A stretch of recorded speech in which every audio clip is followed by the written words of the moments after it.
Hello and welcome to Talent Tutorials. Vector algebra के video lecture series का ये तीसरा वीडियो है और इस वीडियो में हम सबसे पहले एक क्वेश्चन करेंगे और उसके बाद फिर कॉन्सेप्ट की तरफ आगे बढ़ेंगे। अभी तक हमने जितने सारे कॉन्सेप्ट्स पढ़े हैं ना, उन्हीं कॉन्सेप्ट्स को हम फॉलो करेंगे, ठीक है ना। तो जैसा मैंने यहाँ पर बोर्ड पे आप देख सकते हैं कि क्वेश्चन लिखा हुआ find a vector directed from point A to B, point A to point B, या फिर directed from A to B, simply आपको लिखा रहेगा क्वेश्चन में। मैंने यहाँ पॉइंट डाल दिया है और आपको निकालना क्या है, आपको सबसे पहले एक वेक्टर निकालना है, ठीक है ना। ए से बी की तरफ जा रहा है, डायरेक्शन कहाँ है, ए से बी की तरफ। दूसरा निकालना है मैग्नीट्यूड ऑफ ए बी, लिखा हुआ है ऑल्सो फाइंड। तीसरा लिखा हुआ है direction ratios of A B. चौथा direction cosines of A B. पांचवा a unit vector in the direction of A B. और छठा a vector in the direction of A B with magnitude as 8 unit. ये इतनी सारी चीज़ें हम सीखेंगे और ये हमारा जो है ना बेसिक कॉन्सेप्ट्स है। अभी जो हमने 2 वीडियो किया है उसमें मैंने बहुत सारे कॉन्सेप्ट्स बताए हैं, आप उसे देखिए पहले, ठीक है, लिंक डिस्क्रिप्शन में है। और फिर इस क्वेश्चन से आपको, जो इस क्वेश्चन को मैं बोर्ड पे भी करूंगा और आपको इससे ये हेल्प मिलेगी, जब आप अपनी बुक को ओपन करोगे और फिर जो है आप क्वेश्चंस देखोगे तो आपको लगेगा हाँ मुझे कुछ आता है, ठीक है ना। जब भी आप क्वेश्चन बना रहे हो तो उस समय आपको किसी और चीज़ की जरूरत नहीं है, सिर्फ आपका दिमाग, कॉपी, बुक, पेन हाथ में होना चाहिए बस।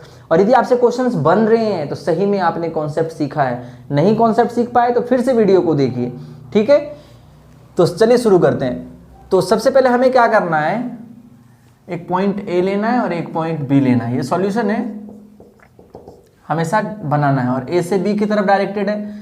ए का कोऑर्डिनेट है 3, 4, 7 और बी का कोऑर्डिनेट है 6, 9, 19। चलिए वेक्टर ए बी हम निकालने की कोशिश करते हैं। कैसे निकालेंगे, टर्मिनल पॉइंट में इनिशियल पॉइंट का कोऑर्डिनेट माइनस होगा। 6 - 3 तो क्या हो जाएगा बेटा, 3i। 9 - 4 तो क्या हो जाएगा, 5j। और 19 - 7 तो क्या हो जाएगा, 12 के। पहला तो हो गया भैया कि find a vector directed from point A to B, यही वेक्टर है ए बी। दूसरा क्या बोला है, मैग्नीट्यूड ऑफ ए बी। अच्छा जी, तो ये पहला हमारा पूरा हो गया। दूसरा बोला है फाइंड मैग्नीट्यूड, तो ए बी का मैग्नीट्यूड क्या होगा सर, ए बी का मैग्नीट्यूड होगा, आप लिखो अंडर रूट, और ये जो 3, 5, 8 है सर, इसका स्क्वायर का सम, ठीक है ना। 3 का स्क्वायर प्लस 5 का स्क्वायर प्लस 12 का स्क्वायर, ठीक है। तो सर ये आपका हो गया अंडर रूट 9 प्लस 25 प्लस 144। तो सर ये आपका हो जाएगा 168। कितना हो जाएगा सर, 168। ये हो गया आपका मैग्नीट्यूड। चलिए तो मैग्नीट्यूड निकल गया। Direction ratios of A B, तो तीसरा है आपका डायरेक्शन रेशियोज।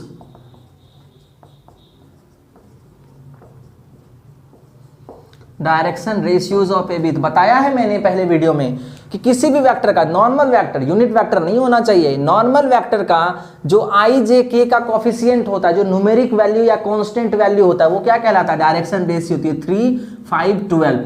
साइन यदि अलग हो ना तो साइन के साथ लेना है, ठीक है ना। तो आपका क्या हो गया, 3, 5, 12, ये है डायरेक्शन रेशियो। अब चौथा आपसे पूछा है फाइंड डायरेक्शन कोसाइन, ठीक है ना, direction cosines of A B, ठीक है। कंफ्यूज हो रहे होंगे सर यहाँ तो आपने पहला लिखा है, तो चलो इसे मैं थोड़ा दूसरा कर देता हूँ, इसे तीसरा कर देता हूँ, ये आपका चौथा, ये पांचवा और ये छठा। अब कंफ्यूज मत होना, ठीक है ना। तो direction cosines of A B, direction cosine क्या होता है, डायरेक्शन कोसाइन बनाने के लिए सबसे पहले वेक्टर को क्या बनाना पड़ेगा, यूनिट वेक्टर बनाना पड़ेगा, क्योंकि यूनिट वेक्टर में आई जे के का कोएफिशिएंट क्या कहलाता है, डायरेक्शन कोसाइन।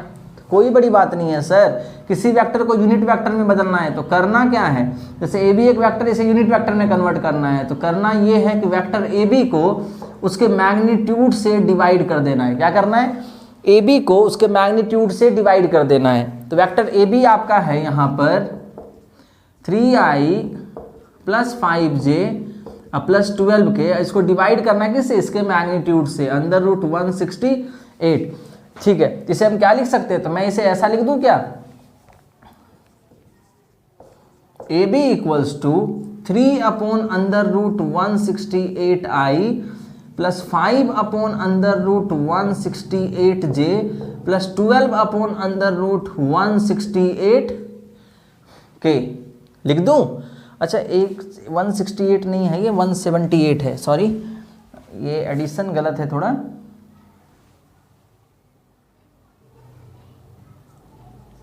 ये आपका 178 है, ठीक है ना।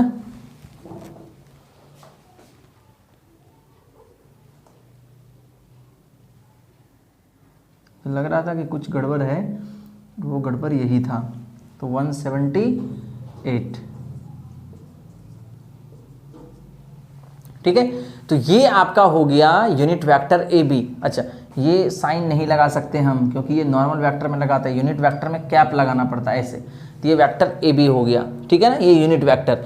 अब यूनिट वेक्टर हमारा निकल गया। तो यूनिट वेक्टर में जो ये जो होता है आपका आई जे के का कॉफिशिएंट क्या कहलाता है, ये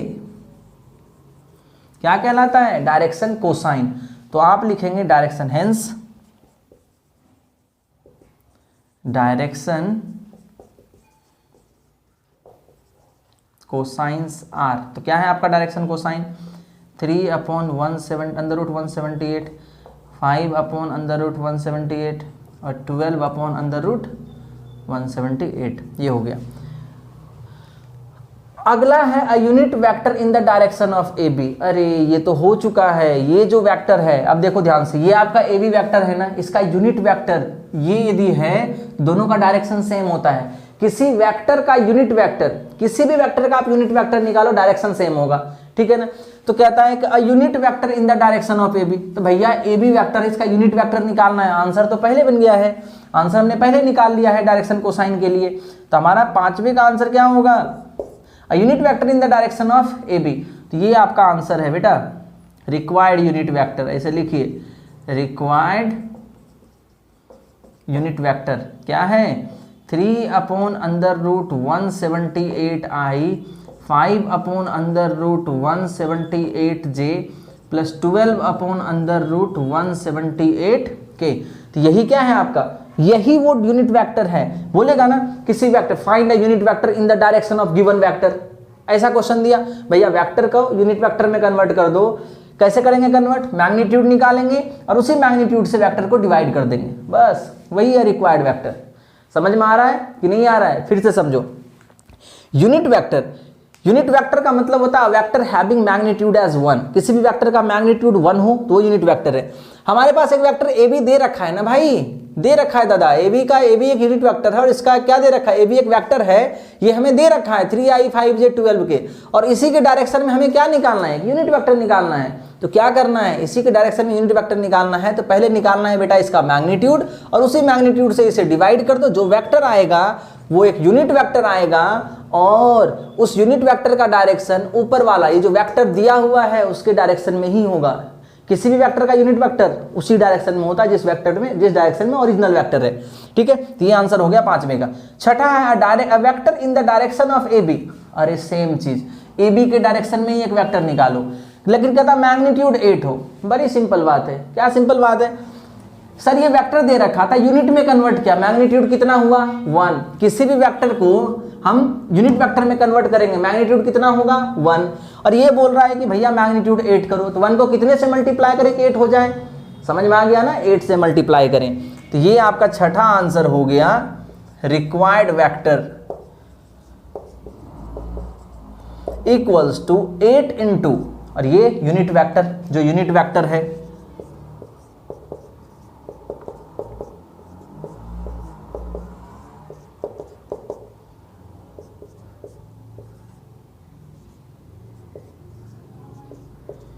अच्छा, इसका मतलब ये हो गया कि सर कभी हम यदि ऐसा लिखा हुआ पढ़े ना 8a 5ab 10cd, कभी ऐसा पढ़े, इसका मतलब क्या होगा। तो कभी कभी पूछ लेगा बोर्ड आपसे कि भैया, या वाइवा में कोई पूछ लेगा या कोई बोलेगा अच्छा वेक्टर आता है तुम्हें, चलो बताओ मुझे 8a का मतलब क्या है। आप बोलोगे कि भैया देखो a एक वेक्टर है, a क्या है, एक वेक्टर है, उसका जितना मैग्नीट्यूड होगा ना उसको 8 से मल्टीप्लाई कर दो, यानी कि ये वो एक वेक्टर है जो ए वेक्टर के मैग्नीट्यूड का 8 गुना है, ठीक है। ए वेक्टर के मैग्नीट्यूड का 8 टाइम्स मैग्नीट्यूड वाला एक वेक्टर है। 5a भी लिखा रहे, इसका मतलब एक ऐसा वेक्टर जो ये जो ए बी वेक्टर है ना उसके 5 टाइम्स ज्यादा मैग्नीट्यूड रखने वाला वेक्टर है, ठीक है ना। और ये कभी 10cd लिखा रहे, तो इसका मतलब क्या है कि भैया 10cd का मतलब होता है कि ये एक ऐसा वेक्टर है जिसका मैग्नीट्यूड CD वेक्टर के मैग्नीट्यूड का 10 टाइम्स है। और ऐसा ही यहाँ पर एक क्वेश्चन पूछा था, अ vector in the direction of AB with magnitude 8 unit. तो भैया किसी भी वेक्टर का यूनिट वेक्टर उसी डायरेक्शन में होता है। अब बोला और यूनिट वेक्टर का मैग्नीट्यूड 1 होता है, अब बोला मैग्नीट्यूड 8 करना है, तो 8 से मल्टीप्लाई कर देंगे, तो ये हमारा यूनिट वेक्टर, और ये 8 से मल्टीप्लाई कर दिया तो ये वेक्टर निकल गया। तो समझ में आया? ये पहले 2 वीडियो का जो है ना क्रक्स है, पहले 2 वीडियो में मैंने ये सारी चीज़ें पढ़ाई हैं, ठीक है। तो यदि आपने नहीं भी वो वीडियो देखा है फिर भी आपको ये समझ में आ गया होगा, ठीक है। जल्दी से इसे कॉपी करो, मुझे इसे इरेज करना है, जल्दी से कॉपी करो।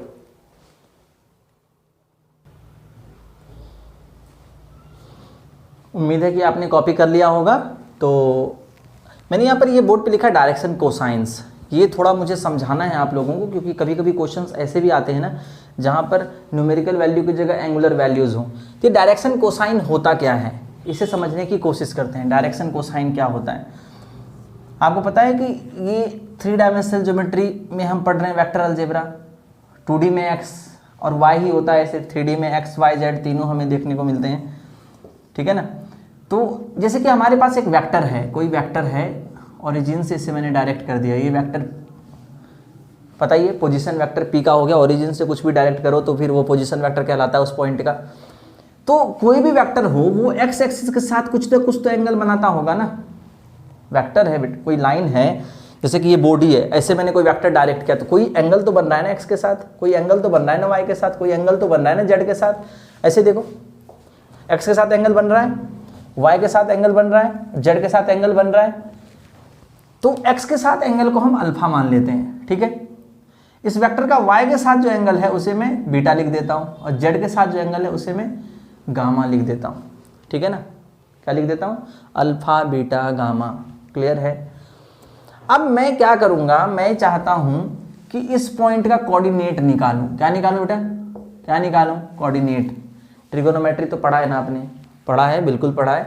तो ट्रिगोनोमेट्री में हम जानते हैं कि एंगुलर वैल्यू, जब हमारे पास कुछ ना हो तो एंगुलर वैल्यू से हम न्यूमेरिकल वैल्यू कैसे निकालें। जैसे cos 30 1/2 होता है, cos 60 1/2 होता है, cos 30 √3/2 होता है।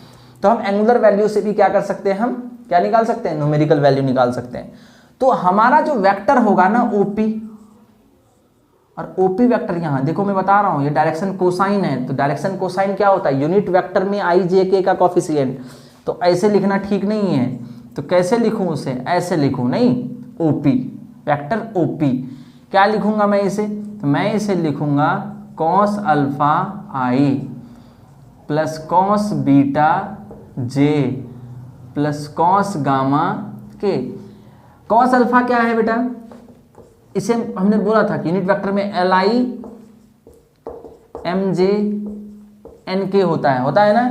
और यही l क्या होता है? cos alpha. m क्या होता है? cos beta. और n क्या होता है? cos गामा, ठीक है ना। और एक चीज़ मैंने आपको और बताया था कि l² plus m² plus n² होता है 1। तो भैया cos² alpha plus cos² beta plus cos² gamma भी क्या होगा? 1, क्योंकि l ही तो cos अल्फा है, m ही तो cos बीटा और n ही तो cos गामा है। समझ में आ रहा है? अब ध्यान से देखो, मैंने बोला कि कोई भी वेक्टर, या मैंने लिखा डायरेक्शन कोसाइंस, तो मैंने आपको समझाया है कि यूनिट वेक्टर में i j k का कॉफिशिएंट, इससे पहले एग्जांपल भी किया, किसी भी यूनिट वेक्टर में i j k का कॉफिशिएंट क्या कहलाता है? कहलाता है भैया डायरेक्शन कोसाइन। तो ये होता क्या? कोसाइन मतलब कॉस, ट्रिगोनोमेट्री का भी वीडियो देखिए उसे, साइन कोसाइन कॉस। तो ये क्या है? कोसाइन क्या है भैया? x एक्सिस के साथ यदि एंगल अल्फा है, y के साथ एंगल हमारा बीटा है और z के साथ एंगल हमारा गामा है, तो जो यूनिट वेक्टर बनेगा ना वो क्या बनेगा? cos alpha i cos beta j cos gamma k। और जहां पर cos² alpha plus cos² beta plus cos² gamma क्या होगा? 1। और एक बात बताऊं, क्वेश्चन ऐसा पूछ लेता है, so that this vector is equally inclined on the axis. क्या बोलता है? So that this vector is equally inclined on the axis. इसका मतलब है कि भैया ये बताओ, मुझे साबित करके दिखाओ कि अल्फा बीटा गामा इक्वल है। इक्वली इंक्लाइन का मतलब क्या होता है, बराबर झुका हुआ है, एक्स के साथ भी उतना ही एंगल बना रहा है, क्योंकि झुकाव को ही तो एंगल कहते हैं, जो इंक्लिनेशन होता है उसी को एंगल कहते हैं। तो एक्स के साथ जितना एंगल है उतना ही वाई के साथ एंगल है और उतना ही जेड के साथ एंगल है, ठीक है ना। तो वहां पर करना क्या है, वहां पर बेटा करना यह है कि आपको यूनिट वेक्टर में कन्वर्ट कर देना है और दिखा देना है भैया कि कॉस अल्फा भी उतना ही है, कॉस बीटा भी उतना ही है और कॉस गामा भी उतना ही है, ठीक है। इसका मतलब हो गया कि किसी भी वेक्टर में L equals to M equals to N हो जाए if in a unit vector, if in a unit vector L equals to M equals to N, so vector is making equal inclination, equal inclination with all axis, with all axis, equal inclination या angle, inclination ही angle है बेटा, ठीक है ना। तो यहाँ पर यही साबित करना होता है, कभी कोई बोलेगा और कभी कभी तो ये बोल देगा कि भैया इंक्लिनेशन इक्वल है तब वेक्टर निकालो, ठीक है ना। तो उस केस में क्या करना है, उस केस में आप सीधा लिखोगे भैया ए आई ए जे ए के, लिख सकते हो, सेम इंक्लिनेशन है, मतलब cos alpha cos beta cos gamma का वैल्यू इक्वल होगा, और उस केस में आपको मैग्नीट्यूड दिया रहेगा, तो उस ए से आप मैग्नीट्यूड से ए निकालो फिर वेक्टर लिख दो। ये सब कॉमन सेंस वाली चीज है, इसलिए मैं कहता हूं ना कि कॉन्सेप्ट देखना बहुत जरूरी है। तो डायरेक्शन कोसाइन समझ में आया, डायरेक्शन कोसाइन क्या होता है, डायरेक्शन कोसाइन होता है किसी यूनिट वेक्टर में आई जे के का कोफिशिएंट, एंगल दिया रहे तो आप उसे cos alpha cos beta cos gamma लिख सकते हैं, ठीक है ना। तो ये चीजें थी डायरेक्शन कोसाइन, आप जल्दी से इसे कॉपी कर लो, ठीक है, जल्दी जल्दी इससे कॉपी करो बेटा, हमें जल्दी जल्दी बहुत कुछ आगे पढ़ना है।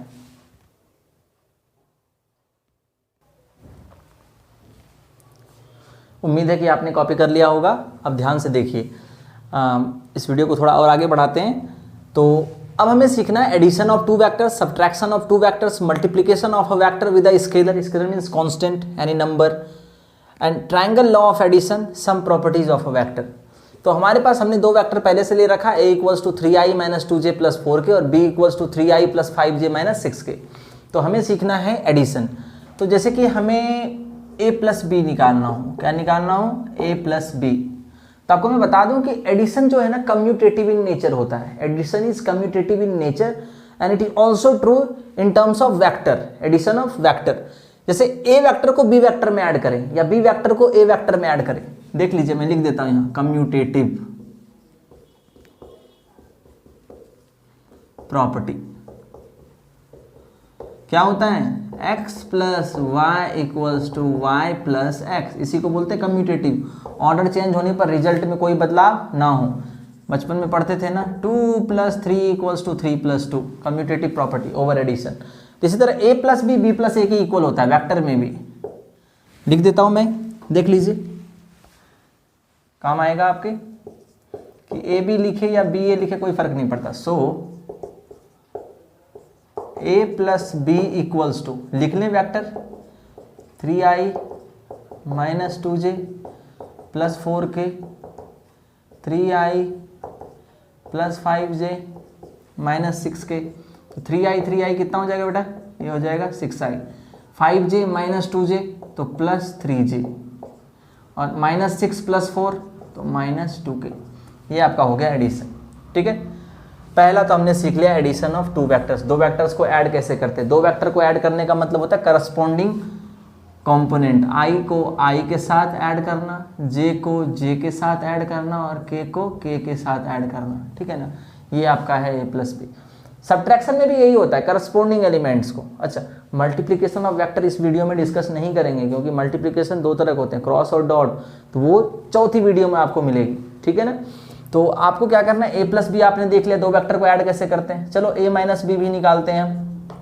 a माइनस बी क्या होगा, यानी वेक्टर a में वेक्टर b को, अच्छा ये कॉम्यूटेटिव नहीं होता, a minus B B minus A not commutative, हमने बचपन से ही पढ़ा है। Addition is commutative in nature, multiplication is commutative in nature, but division and subtraction is not commutative in nature, ठीक है ना। तो 3i minus 2j plus 4k, 3i plus 5j minus 6k। चलिए ब्रैकेट खोल दें,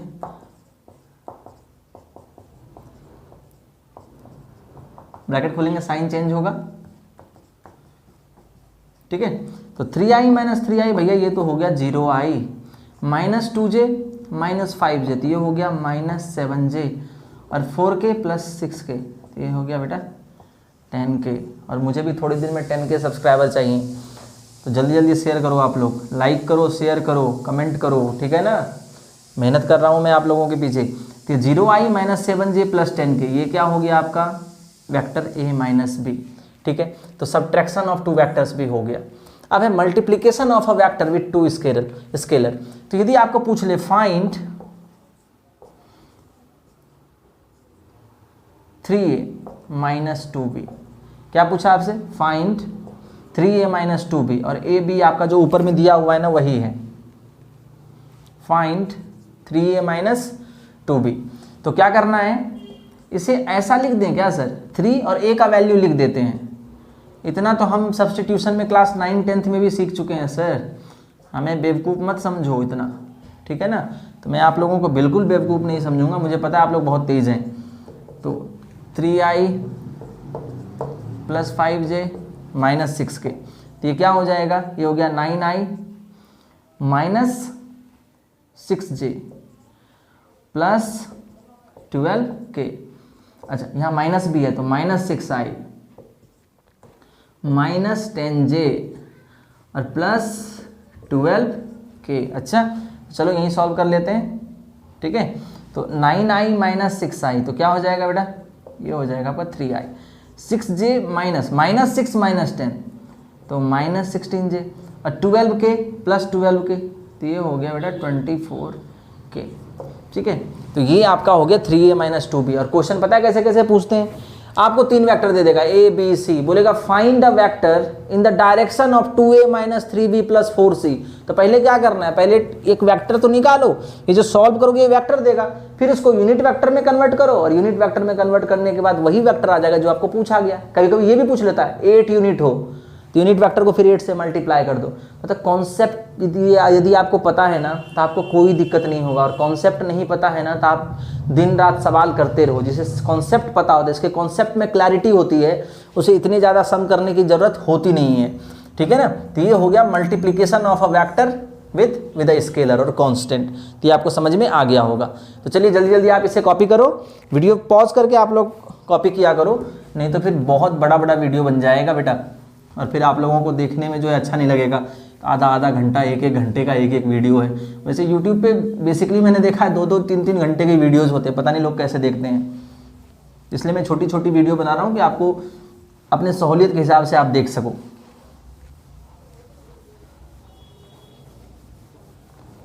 ठीक है, अब हमारा अगला है ट्रायंगल लॉ ऑफ एडिशन, बहुत इंपॉर्टेंट है ट्रायंगल लॉ ऑफ एडिशन, इसके क्वेश्चंस आते ही आते हैं। तो क्या है ये ट्रायंगल लॉ, ट्रायंगल तो पता है आपको, ट्रायंगल मीन्स त्रिभुज, 3 साइड्स, अब an area closed by 3 sides. जैसे कि आपका एक पॉइंट ए है, इससे एक वेक्टर मैंने डायरेक्ट किया बी, और बी से एक वेक्टर डायरेक्ट किया सी। डायरेक्शन देखना, ए से बी और बी से सी की तरफ। तो रिजल्टेंट वेक्टर क्या होगा, मैं जब बोलूं कि ये ए और बी, रिजल्टेंट वेक्टर क्या होगा। अब बोलो रिजल्टेंट क्या होता है सर, मुझे समझ में नहीं आता, थोड़ा समझाओ मुझे यार, बार बार रिजल्टेंट बोलते रहते हो। देखो बेटा, आप लोगों को पता है ना डिस्टेंस और डिस्प्लेसमेंट, फिजिक्स में पढ़ा होगा आपने। डिस्टेंस मतलब होता है एक पॉइंट से दूसरे पॉइंट पर पहुंचने में हम जो ट्रेवल करते हैं ना एक्चुअली, चाहे रास्ता कैसा भी हो, ये डिस्टेंस है। क्या है ये, डिस्टेंस है। डिस्टेंस मतलब एक पॉइंट से दूसरे पॉइंट के बीच में जो रास्ते, जिस रास्ते से आप चलकर गए, जितना लेंथ आपने ट्रेवल किया वो आपका क्या है, distance. Length travelled to cover या to reach one point from another point, ठीक है ना। 2 पॉइंट के बीच में ट्रेवल करके आपको चल के जाने में जितना समय लगा, चाहे आप व्हीकल से जाओ, कार से जाओ, स्कूटर से जाओ, स्कूटी से जाओ, किसी से जाओ, ये आपका क्या है, डिस्टेंस। डिस्प्लेसमेंट क्या होता है, shortest distance between 2 points, shortest distance between 2 points. चलो मैं एक कहानी सुनाता हूँ। जैसे कि मैं यहाँ एक घर है, ठीक है ना, यहाँ एक घर है और यहाँ इसके पीछे एक घर है, लेकिन याद रखना बीच में क्या है, एक नदी है। क्या है, बीच में एक नदी है, ठीक है बेटा, नदी है। आदमी को तैरना नहीं आता, इस घर में रहने वाले का, रिश्तेदार का ये घर है, इसे तैरना नहीं आता है, ठीक है ना। और ये रास्ता क्या है, बहुत दूर आगे जाके यहाँ पर एक ब्रिज बना हुआ है, ठीक है ना, एक ब्रिज बना हुआ है, इस ब्रिज से फिर इधर रास्ता आता है। अब डायरेक्शन देख के आपको पता चल गया होगा, ये देख के ही पता चल गया होगा इस आदमी को कैसे जाना, और इधर कोई ब्रिज नहीं है, ये एकदम सीधा रास्ता है। अब बताओ इससे जो है अपने रिश्तेदार के यहाँ जाना कैसे जाएगा, ये तैरना तो आता नहीं है, नहीं तो फिर अपने छत से सीधे छलांग लगाता और इधर चला आता। बिल्कुल समझ लो नदी के दोनों बैंक पर, एक इस बैंक पर एक उस बैंक पर है, नदी बैंक में किनारा। तो ये क्या करेगा, यहाँ से अपने घर से निकलेगा और पैदल चलते चलते चलते चलते इधर से या गाड़ी से ही यहाँ इसके यहाँ आ जाएगा। ये जो डिस्टेंस इसने ट्रैवल किया ना, ये क्या है, ये जो लेंथ ट्रैवल किया ये क्या है, डिस्टेंस है। डिस्प्लेसमेंट क्या है कि भैया इसके छत से सीधा इसके छत पे एक परपेंडिकुलर लाइन मिला, ये डिस्प्लेसमेंट है। डिस्प्लेसमेंट शॉर्टेस्ट डिस्टेंस क्या होता है, शॉर्टेस्ट डिस्टेंस डिस्प्लेसमेंट कहलाता है, ठीक है। तो ये जो आपका ए बी है और ये जो बी सी है, ए से सी पर जाना है तो ए से बी पर गए और बी से सी पर गए, ये तो डिस्टेंस है। डिस्प्लेसमेंट क्या है, सीधा ए से सी मिलाया हमने, इसी को तो रिजल्टेंट वेक्टर कहते हैं। समझ में आ रहा है कि नहीं आ रहा है, समझ में आ रहा होगा। तो इसका मतलब ये हो गया sir, A B vector A B plus vector B C equals to vector A C लिख सकते हैं क्या? अरे यही तो है triangle law. A B vector A B plus vector B C, याद रखना पहला वेक्टर जहां एंड हो रहा है दूसरा वेक्टर वहां से क्या हो रहा है बेटा, शुरू हो रहा है। पहला वेक्टर जहां से एंड हो रहा है दूसरा वेक्टर वहां से शुरू हो रहा है। फिर ध्यान से देखो, आपके पास ए बी और बी सी है, ध्यान से देखो, इस बी को तुम यदि ऐसे घेरा लगा दो, कवर कर दो, तो क्या है, ए सी, ठीक है ना। पता चल जाता है पहला जहां एंड हो रहा है दूसरा वहां शुरू हो रहा है, तो ये जो बचा पहला और आखिरी पॉइंट यही है आपका रिजल्टेंट वेक्टर। चलो बताओ मुझे, मेरे पास एक वेक्टर है ओ ए प्लस ए बी, बताओ इसका रिजल्टेंट वेक्टर क्या होगा? सर रिजल्टेंट लिखो ना, ओ बी, पूछना क्या है, ओ बी। तो यही है ट्रायंगल लॉ कि ये वेक्टर आपका यदि ए है और ये वेक्टर बी है तो ये आपका होगा vector A plus B. Clear है ना? This is resultant vector, this one is called resultant vector. और दिस इज, और ये कौन सा लॉ है? ट्रायंगल लॉ है, in a triangle, in a triangle. Parallelogram का भी लॉ होता है, वो बताऊंगा नहीं मैं, क्यों? सिंपल सी बात है ना सर, ट्रायंगल ही तो है, ये है आपका ए, ये है आपका बी, तो ए प्लस बी, ये जो डायगोनल होगा ये ए प्लस बी होगा। इसमें बताना क्या है, कुछ बताने के लिए है क्या? कुछ नहीं है, ठीक है। तो कभी कभी ऐसा भी पूछ देता है, देखो A B plus B C minus A C, इधर प्लस ए सी है इधर इक्वल्स टू 0, और आपको कंफ्यूज करने के लिए पता है क्या लिखेगा? ऐसे लिखेगा A B plus B C plus C A equals to 0। देखो माइनस ए सी को क्या लिख सकते हैं? सी ए, और सी ए को minus A C, negative of a vector पढ़ा है ना हमने। A B plus B C plus C A क्या हो गया? 0। ऐसा देगा आपको, ठीक है। एनसीईआरटी पढ़ेंगे क्लास 11 सीबीएसई वाले बच्चे तो वो देखेंगे, और आईसीएसई वाले जो बच्चे हैं वो भी देखेंगे, तो उनमें भी ऐसे क्वेश्चन तो बतेरे पड़े हुए हैं, बतेरे मतलब बहुत सारे, ढेर सारे क्वेश्चन पड़े हैं, ठीक है। तो हमने ट्रायंगल लॉ ऑफ एडिशन पढ़ लिया। सम प्रॉपर्टीज ऑफ वेक्टर, ये सम प्रॉपर्टीज मतलब मैं एक रिवीजन करवाऊंगा, वेक्टर क्या होता है। तो एक पॉइंट से दूसरे पॉइंट पे जो एक लाइन डायरेक्ट करते हैं वो वेक्टर है। मैग्नीट्यूड निकालना हमने सीख लिया, मैग्नीट्यूड निकालने के बाद हमने क्या किया, हमने यूनिट वेक्टर में कन्वर्ट करना सीखा, डायरेक्शन रेशियो, डायरेक्शन कोसाइन, फिर हमने क्या सीखा, टाइप्स ऑफ वेक्टर सीखा, उस पर क्वेश्चंस किए हमने। फिर हमने अभी क्या सीखा, तो addition, subtraction, multiplication of a vector with scalar. Multiplication of 2 vectors हमने नहीं सीखा है, वो अगले वीडियो में है, और जरूर देखिए, ठीक है ना। आप देखेंगे और फिर आप क्वेश्चन करेंगे। और मैं आप लोगों को बता देता हूं कि ये कॉन्सेप्ट पढ़ाने के बाद जो है ना, एग्जाम से 15-20 दिन पहले मैं प्रीवियस 10 ईयर्स क्वेश्चन पेपर भी शुरू करूंगा, तो आप सब जो है उन क्वेश्चन पेपर को भी करेंगे। इससे क्या होगा कि एग्जाम में आपके 95 प्लस मार्क्स पक्के, ठीक है ना। तो इस वीडियो को जल्दी से जल्दी आप क्या करो, शेयर करो, लाइक करो, और चैनल को सब्सक्राइब करना बिल्कुल ना भूलो। अपने दोस्तों को भी क्या करना है, इस लिंक को फॉरवर्ड करना और बोलना है भाई सब्सक्राइब करो, बहुत अच्छा सर पढ़ाते हैं, ठीक है। Thank you so much for watching.